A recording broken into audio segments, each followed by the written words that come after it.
بسم اللہ الرحمن الرحیم۔ السلام علیکم ورحمۃ اللہ وبرکاتہ۔ ناظرین کرام، رمضان المبارک اللہ تعالیٰ کا وہ مہینہ ہے جس مہینے میں اللہ سبحانہ و تعالی اپنے بندوں کے دلوں میں اپنے ہی بندوں کا احساس پیدا فرماتا ہے۔ کتنے ایسے لوگ ہیں جنہیں کسی بھوکے کی بھوک کا احساس ہی نہیں ہوتا۔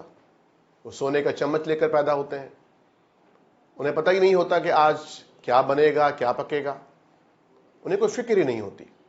یہ اللہ کی تقسیم ہے، اور اس تقسیم پر راضی رہنے کا نام ہی صبر اور شکر ہے۔ اللہ تعالیٰ نے اپنے بندوں کے دلوں میں اپنے بندوں کا احساس جاگزیں کرنے کے لیے انہیں بھوکا رکھا، کیونکہ جب بھوک انسان کو لگتی ہے تو پھر احساس پیدا ہوتا ہے کہ جو لوگ نان جمی کے لیے محتاج ہوتے ہیں، جنہیں 2 وقت کی روٹی میسر نہیں آتی، وہ بیچارے کیسے رات گزارتے ہوں گے، کیسے دن گزارتے ہوں گے۔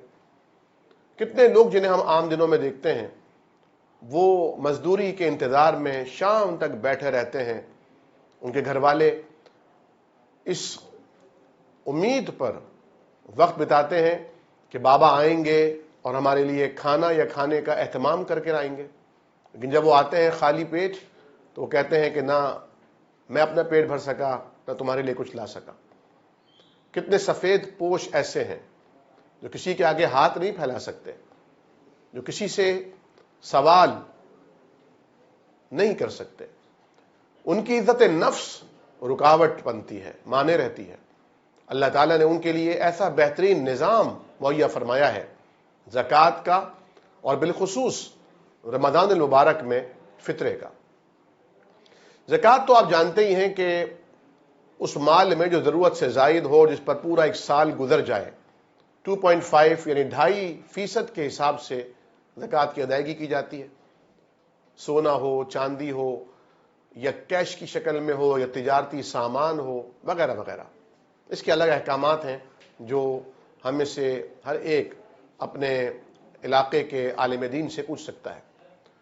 اور یہ زکوٰۃ بھی اللہ کا حق ہے۔ اس زکوٰۃ میں ہم اپنی طرف سے کمی بیشی نہیں کر سکتے، کیونکہ قرآن کریم نے زکوٰۃ کے مصارف بھی بیان فرمائے کہ 8 مصارف ہیں، یہاں زکوٰۃ خرچ کرنی ہے۔ اور اللہ کے حبیب صلی اللہ علیہ وسلم کی زبان سے کون لوگ ہیں جن پر زکوٰۃ فرض اور واجب ہوتی ہے، انہوں نے زکوٰۃ دینی ہے، ان کے بارے میں بھی ڈیٹیل بتا دی۔ فطرہ کیا ہے؟ فطرہ اصل میں کہتے ہیں روزہ جب ختم ہوتا ہے تو اسے فطرہ کہتے ہیں، اسی لیے اس کا نام عید الفطر پڑا ہے۔ یعنی روزہ ختم ہو گیا، اب آپ عید الفطر منا رہے ہیں۔ اللہ کے حبیب صلی اللہ علیہ وسلم نے فرمایا کہ ہر شخص پر، خواہ وہ مرد ہے یا عورت ہے، بوڑھا ہے یا جوان ہے، یا اسی روز پیدا ہونے والا بچہ ہے، اس پر واجب ہے کہ وہ فطرہ ادا کرتا ہے۔ اور فطرے کو بھی اتنی خوبصورت سے، اتنی شفقت کے ساتھ انسان کے ان روزے کی حالت میں رکھی ہوئی کی جانے والی لغزشوں کا، بھول چوک کا کفارہ بنا دیا، اور اہتمام کیا ان لوگوں کے لیے جن لوگوں کے پاس کھانا نہیں ہے، تاکہ تم کھا رہے ہو تو ان کے کھانے کا بھی اہتمام کرو۔ نبی کریم صلی اللہ علیہ وسلم جب مدینہ طیبہ تشریف لائے تو آپ نے جو پہلا خطاب فرمایا تھا وہ یہ نہیں تھا کہ یا ایھا المسلمون، یا ایھا الانصار والمہاجرون، کہ اے مسلمانوں یا اے انصار و مہاجرین، نہیں۔ آپ ایک یونیورسل دین لے کر آئے تھے، آپ ساری دنیا کے امام ہیں۔ آپ کو اللہ تعالیٰ نے وما ارسلناک الا رحمۃ للعالمین بنایا ہے، سارے جہاں والوں کے لیے باعث رحمت ہے۔ چنانچہ آپ فرماتے ہیں یا ایھا الناس، اے لوگوں۔ سننے والوں میں چاہے کوئی مسلمان ہو، چاہے کوئی یہودی ہو، آپ کا پیغام سب کے لیے تھا۔ عبداللہ بن سلام رضی اللہ تعالیٰ عنہ جو پہلے توریت کے بہت مشہور امام تھے اور یہودی تھے، وہ فرماتے ہیں کہ میں چھپ کر اللہ کے حبیب صلی اللہ علیہ وسلم کا یہ خطاب سن رہا تھا۔ اللہ کے حبیب نے فرمایا یا ایھا الناس، اے لوگوں، افشوا السلام، سلام کو پھیلاؤ، ایک دوسرے کو خوب سلام کیا کرو، وَأَطْعِمُوا الطَّعَامَ، اور بھوکوں کو کھانا کھلاؤ، وَصِلُوا الْأَرْحَامَ، رشتہ داریوں کو جوڑو، صلہ رحمی پیدا کرو. وَصَلُّوا بِاللَّيْلِ وَالنَّاسُ نِيَامٌ، اور راتوں کو اٹھ کر نمازیں پڑھا کرو جب لوگ سو رہے ہوتے ہیں. اطعموا الطعام، قرآن کریم ایک مقام پر ارشاد فرماتا وَيُطْعِمُونَ الطَّعَامَ عَلَى حُبِّهِ مِسْكِينًا وَيَتِيمًا وَأَسِيرًا. یہ اللہ والے کھانے کھلانے کا اہتمام کرتے ہیں یتیموں کو، مساکین کو، فقراء کو، قیدیوں کو. اور اس کے جواب میں جب وہ شکریہ کہنا چاہتے ہیں تو یہ کیا کہتے ہیں؟ لا نريد منکم جزاء ولا شکورا انما نطعمکم لوجہ اللہ. ہم جو تمہیں کھانا کھلا رہے ہیں یہ صرف اللہ کی رضا کے لیے کھلا رہے ہیں، اللہ کی خوشنودی کے لیے کھلا رہے ہیں. اور یہ اپنے پاس سے کیوں تھوڑی کھلا رہے ہیں، اللہ نے تمہارا ہی حصہ ہمارے ہاتھوں میں دیا ہے، اللہ ہمارے ذریعے سے تمہیں پہنچا کر ہمیں ثواب دینا چاہتا ہے. جس طرح ناظرین کرام ہم میں سے بہت سے ایسا کرتے ہیں کہ مسجد میں یا کسی غریب کی مدد کرنی ہو تو اپنے پرس سے، اپنے والیٹ سے بچے کو پیسے نکال کر دیتے ہیں کہ بیٹا یہ ان کی مدد کر دو. کیوں؟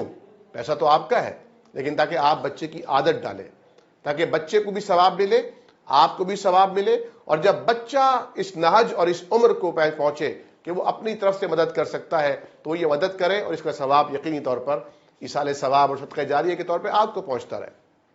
اللہ تعالیٰ بھی چاہتا تو جس طرح اس نے امیروں کو، سرداروں کو، اغنیاء کو مال و دولت سے نواز رکھا ہے تو ان غریبوں کو بھی نواز سکتا تھا. دینے والی ذات تو وہی ہے، لیکن اس نے کچھ لوگوں کو غریب رکھا اور کچھ لوگوں کو امیر بنا دیا، کچھ لوگوں کو آجر رکھا اور کچھ لوگوں کو اجیر بنا دیا، کچھ لوگوں کو آقا اور مالک بنایا اور کچھ لوگوں کو ان کا غلام اور محتاج بنا دیا. اس لیے نہیں کہ اس پر اونچ نیچ کا تصور قائم کیا جائے، اس لیے نہیں کہ امیر اور غریب کی تفریق قائم کی جائے، امیر سے امیر تر اور غریب سے غریب تر ہوتا چلا جائے، بلکہ اس لیے تاکہ امیر ان غریبوں کو ہیلپ آؤٹ کرے، ان کی نصرت کا باعث بنے.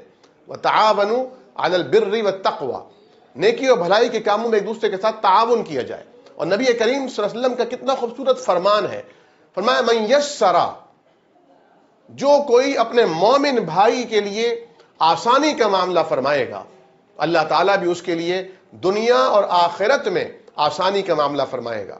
اور فرمایا کہ جو شخص اپنے بھائی کی مدد میں لگا رہتا ہے اللہ تعالیٰ بھی اس وقت تک اپنے اس بندے کی مدد میں لگا رہتا ہے. اللہ رب العالمین نے قرآن کریم کی ایک خوبصورت صورت میں یہاں تک فرمایا کہ وہ لوگ ظالم ہیں اور اللہ کے عذاب کے مستحق بنتے ہیں. اللہ تعالیٰ کہتا ہے یہ لوگ، ان لوگوں کے لیے ہلاکت ہے. اور وہ ہیں کون؟ میں قرآن کریم کی آیت پڑھتا ہوں کہ یہ میری ہمت تو نہیں کہ میں کہہ سکوں، اللہ تعالیٰ خود فرماتا ہے فَوَيْلٌ لِّلْمُصَلِّينَ، ایسے نماز پڑھنے والوں کے لیے ہلاکت اور ویل ہے. کون نماز پڑھنے والے؟ الَّذِينَ هُمْ عَنْ صَلَاتِهِمْ سَاهُونَ، جو لوگ نمازوں سے سستی کرتے ہیں، جو لوگ بھوکوں کو کھانا کھلانے کی ترغیب نہیں دیتے، جو لوگ استعمال کی چیزیں بھی لوگوں کو عاریتاً دینے سے کتراتے ہیں. اب ایک چیز ہے بھوکوں کو کھانا کھلانا اور دوسری چیز ہے بھوکوں کو کھانا کھلانے کی ترغیب دینا، یعنی ایسا سسٹم بنانا جس سے بھوکوں کو کھانا کھلایا جائے. تو یہ فطرہ بھی اللہ رب العالمین کا ایک ایسا ہی نظام ہے جس کے تحت آپ ان لوگوں کی جو لوگ عید کی خوشیوں میں شریک نہیں ہو سکتے، جن کے گھروں میں عید کے دن بھی اچھا کھانا نہیں بن سکتا، آپ ان کو فطرے کے ذریعے ہیلپ آؤٹ کرتے ہیں تاکہ جہاں آپ کے گھر میں اچھے کھانے بن رہے ہیں، جہاں آپ اچھے پوشاک پہن رہے ہیں، اچھے کپڑے زیب تن کر رہے ہیں، جہاں آپ کے ہاں عید کا سماں ہے، بچوں کے چہرے پر خوشی اور شادمانی جھلک رہی ہے، وہاں ان غریبوں کے گھر میں، ان فقیروں اور مسکینوں کے گھر میں بھی شادمانی ہو، انہیں بھی عید اور خوشی کا دن نصیب ہو. ناظرین کرام، دو باتیں میں آپ کی خدمت میں پیش کرنا چاہوں گا. دیکھیے، ایک چیز جسے کہتے ہیں ایک شخص بھوکا ہے، آپ نے اسے کھانا کھلایا، دوپہر کا کھانا کھلایا تو رات کو وہ پھر بھوکا ہے، آپ نے رات کو کھلایا تو صبح کو وہ پھر بھوکا ہے، آپ نے صبح کو پھر کھلایا تو رات کو وہ پھر بھوکا ہے. کیوں نہ ایسا اہتمام کیا جائے کہ اس کی بھوک اسی کی بھوک نہیں بلکہ اس کی پوری فیملی کی بھوک مٹ جائے. ایسا کون سا اہتمام ہو سکتا ہے؟ آپ اسے کوئی ہنر سکھا دیجئے، آپ اسے کوئی ٹیکنیکل ڈگری دلا دیجئے، آپ اسے تعلیم کے زیور سے آراستہ کرنے میں معاونت فرمائیے، طے کر لیجئے کہ آپ نے 2 بچوں کی تعلیم کا خرچہ اٹھانا ہے، یہ بڑے ہو کر صرف اپنا نہیں، اپنے گھرانے کا نہیں، بلکہ اپنی پوری فیملی کا بوجھ اٹھانے والے بنیں گے۔ نبی کریم صلی اللہ علیہ وسلم کی خدمت میں ایک شخص آئے اور آ کر کہا کہ یا رسول اللہ میرے پاس کچھ نہیں، میری مدد کیجیے۔ آپ نے فرمایا کچھ تو ہوگا؟ کہا نہیں یا رسول اللہ میرے پاس کچھ بھی نہیں ہے۔ فرمایا کچھ تو ہوگا؟ اللہ کے حبیب کچھ بھی نہیں ہے۔ فرمایا اچھا ایسا کرو، جا کے دیکھو گھر میں کچھ شاید مل جائے۔ وہ آئے، ایک پیالہ ان کے پاس تھا جو ٹوٹا ہوا تھا۔ اللہ کے حبیب نے اس ٹوٹے ہوئے پیالے کو اپنے ہاتھ دستے مبارک سے جوڑ دیا، پھر اپنے ہاتھ میں اٹھا کر فرمایا اس پیالے کو مجھ سے کون خریدے گا؟ ناظرین کرام، پیالے میں تو ایسی کوئی خاص بات نہیں تھی، لیکن جن ہاتھوں پہ رکھا ہوا تھا نایاب اور انمول ہو چکا تھا۔ ایک صحابی نے کہا یا رسول اللہ میں 1 درہم میں اس پیالے کو خریدنا چاہتا ہوں۔ آپ نے مجمع کی طرف دیکھا، فرمایا کوئی ہے جو اس سے زیادہ بولی لگائے؟ ایک صحابی نے کہا یا رسول اللہ میں 2 درہم میں لیتا ہوں۔ فرمایا کہ لاؤ۔ آپ نے پیالہ انہیں دیا، انہوں نے بہت سنبھال کر وہ پیالہ رکھا ہوگا، برکت کے حصول کا ذریعہ بنایا ہوگا، اور آپ نے 2 درہم اس سائل کے ہاتھ پہ رکھے اور نصیحت فرمائی کہ دیکھو 1 درہم سے کلہاڑی کا پھل لے کر آؤ اور 1 درہم سے اپنے گھر میں راشن ڈالو۔ انہوں نے 1 درہم سے اپنے گھر میں راشن ڈالا، دوسرے درہم سے کلہاڑی کا پھل خریدا۔ حضور کریم صلی اللہ علیہ وسلم نے اپنے دستے مبارک سے اس کلہاڑی کے پھل میں لکڑی کا دستہ ٹھوکا، اسے دیا، فرمایا کہ اب جاؤ رسی اور یہ کلہاڑی لے کر اور جنگل میں جا کر لکڑیاں کاٹو اور پھر شہر میں لا کے اسے فروخت کرو، اور اتنے دن تک میرے پاس نہ آنا۔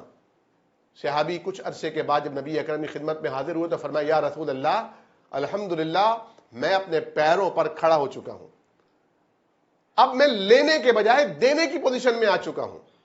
تو بجائے اس کے کہ ہم غریبوں کو سدا غریب ہی رکھیں کہ ہماری زکوٰۃ اور ہمارا فطرہ ان پر خرچ ہوتا رہے، ہم اس زکوٰۃ اور ان صدقات اور خیرات سے ہم انہیں ان کے پیروں پہ کھڑا کر دیں، ہم ان کا ہاتھ پکڑ کر ان کو اٹھائیں اور اپنے کاندھے کے برابر کھڑا کر دیں۔ جس طرح نماز میں ایک ساتھ کھڑے ہوتے ہیں، اسی طرح اپنی معاشرتی اور معاشی زندگی میں ہم دست تعاون ایسے بڑھائیں کہ عزت نفس مجروح نہ ہو، بھوکے کو کھانا کھلایا جائے کہ وہ بعد میں دوبارہ بھوکا نہ ہو، کیونکہ اسلام میں گداگری کا کوئی تصور نہیں ہے۔ اسلام یہ نہیں کہتا کہ آپ کسی کو ہڈ حرام بنائیے، اسلام یہ کہتا ہے کہ آپ اس کی عزت نفس کو مجروح کیے بغیر اسے نہ صرف یہ کہ خود کفیل بنائیے بلکہ لینے کے بجائے دینے والا بنائیے، جیسا کہ نبی کریم صلی اللہ علیہ وسلم کا فرمان ہے المؤمن القوی خیر عند اللہ من المؤمن الضعیف او کما قال النبی صلی اللہ علیہ وسلم۔ فرمایا کہ ایک قوی مومن ہے، طاقتور مومن ہے، خواہ وہ قوت صحت کے اعتبار سے ہو، جسمانی اعتبار سے ہو، عقل کے اعتبار سے ہو یا مالی اعتبار سے ہو، اور ایک مومن کمزور مومن ہے۔ تو بہتر کون ہے؟ جو قوی اور طاقتور مومن ہے۔ آپ نے فرمایا الید العلیٰ خیر من الید السفلی، اوپر والا ہاتھ نیچے والے ہاتھ سے بہتر ہے، یعنی دینے والا ہاتھ لینے والے ہاتھ سے بہتر ہے۔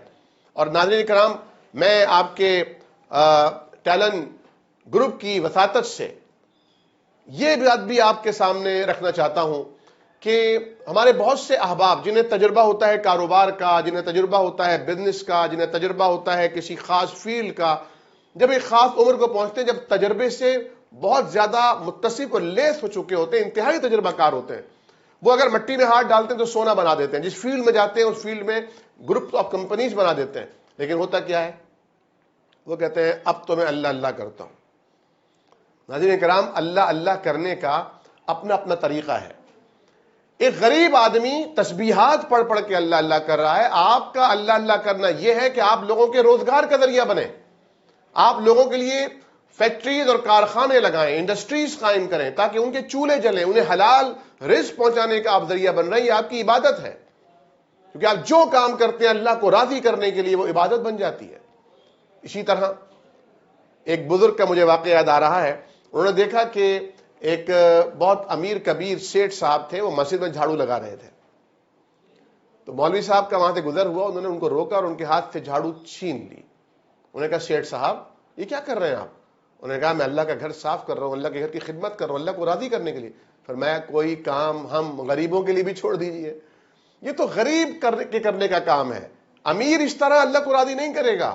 امیر کے راضی کرنے کا کام کیا ہے کہ جن گھروں میں فاقے ہو رہے ہیں، جن بچیوں کی شادیاں رکی ہوئی ہیں، جو بچے اپنی ڈگریوں کو آگ لگا رہے ہیں صرف اس لیے کہ انہیں ملازمت نہیں مل رہی، ان کے روزگار کے بندوبست کر دیجئے، انہیں بلا سود قرض دے کر آسان قسطوں میں واپس لے کر عزت نفس کی بحالی کے ساتھ ساتھ انہیں ان کے پیروں پہ کھڑا کر دیجئے۔ یقین جانیے اعانت الناس افضل العبادہ یا افضل الاشغال، اعانت الناس لوگوں کی خدمت کرنا بہترین کاموں میں سے سب سے افضل ترین کام ہے۔ اور حضور کریم صلی اللہ علیہ وسلم کا فرمان ہے خیر الناس من ينفع الناس، لوگوں میں بہترین وہ ہے جو لوگوں کو نفع پہنچاتا ہے۔ مجھے بہت خوشی ہوئی کہ آپ کے ٹیلی ویژن کی اور ویب ٹی وی کی وساطت سے مجھے ناظرین سے کچھ گزارشات کرنے کا موقع ملا۔ میں اپنے لیے، دیکھنے اور سننے والوں کے لیے، آپ سب کے لیے، اس گروپ کے لیے اللہ تعالیٰ سے خیر طلب کرتا ہوں، اللہ رب العالمین سے عافیت طلب کرتا ہوں۔ اللہ تعالیٰ آپ کو ترقی، کامرانی، عزت اور سربلندی سے نوازے اور آپ کی توفیقات خیر میں اضافہ فرمائے۔ وآخر دعوانا ان الحمد للہ رب العالمین، والسلام علیکم ورحمۃ اللہ وبرکاتہ۔